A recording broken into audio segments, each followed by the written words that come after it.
Според Емилия Белчева, зеленото е цветът на любовта. Нека да разберем.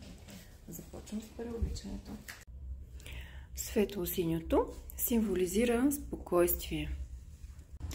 Тъмно-синьото пък символизира увереност. Знам какво искам и знам как да го постигна. Не случайно всички униформи, ако сте забелязали, повечето са с тъмно-син цвят, с сако, пола и панталон, които изразяват точно това – увереност.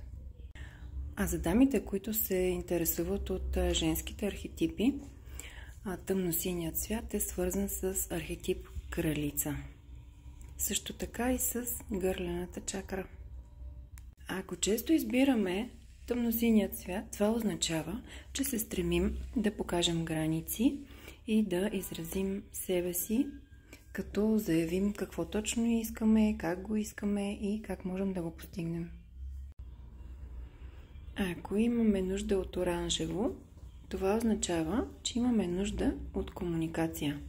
Тук спадат хората, които не са особено доверчиви и имат нужда от някакво доверие. Оранжевото е цветът на доверието. Това също така е и цветът на чакрата, която е свързана с женската ни енергия.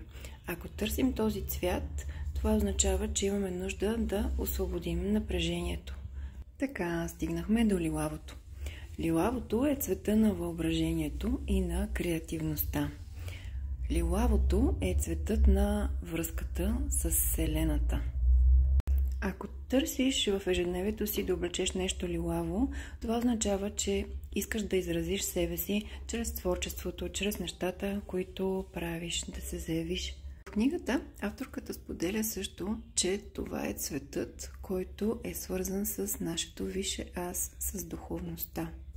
Също така, според Емилия Белчева, ако детенцето ви рисува с лилав цвят, е много добре да му дадете някакви маниста или някакви елементи за творчество, за да може то да създаде нещо със собствените си ръце. Бялото, това пък е цветът на чистотата, на неподправеното, на невинното, цветът на мъжката енергия. Чиста сила. Когато сме облечени бяло, означава, че не знаем кои сме и търсим себе си, но сме готови да се припознаем в другите. Тогава е време да чуеш мечтите и желанията на другите хора и, отразявайки ги, да можеш да откриеш своите собствени. И сега да видим какво пише за жълтия цвят.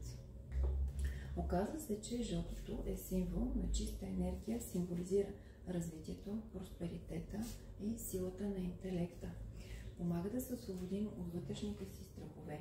На физическо ниво помага също така и на храносмилането.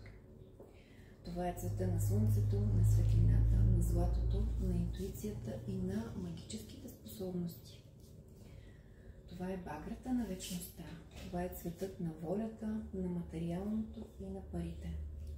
Всички деца обичат жълто, защото учат и се развиват. И така стигаме до зеленото. Зеленото е цветът на любовта. Зеленото е цветът на сърдечната чакра. Тя ни помага да се научим да обичаме безусловно себе си и другите точно такива, каквито сме. Тя ни учи на приемане, разбиране, на мекота и на лекота. И така стигнахме до червеното.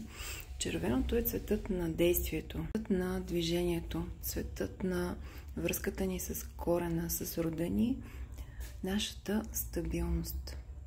Авторката тук смята, че ако червеният цвят е изчезнал от нашия гардероб или от ежедневието ни като цяло, означава, че ние нямаме желание, нямаме енергия и нямаме стимул да действаме и да продължим напред. Това бяха всичките цветове. А вие как смятате? Дали Емилия Белчева в книгата си "Бъди господар на тялото и емоциите си" е права? Какво вие смятате за цветовете? Как ги въвеждате в ежедневието си? Следите ли от какво имате нужда и как се чувствате с определен цвят, как ви действа. Наблюдавате ли кои цветове носите най-често в ежедневието си? За мен лично беше много интересно, тъй като всеки ден работя с цветове, да видя, нали, какво е тяхното значение в ежедневието ни. Ако нещо от рокличките, които ви показах, за да мога да онагледя цветовете и да ви разкажа малко повече как те влияят на нас в ежедневието ни, ви е харесало, можете да ги видите на нашия сайт, който ще споделя в коментарите. Напишете ми, моля ви, долу в коментарите, вие дали съобразявате цветовете, които обличате, дали се влияете от някои дрехи, усещате ли тяхното влияние върху вас, когато носите определен цвят. Как се чувствате? Любопитно ми е да разбера при вас как е.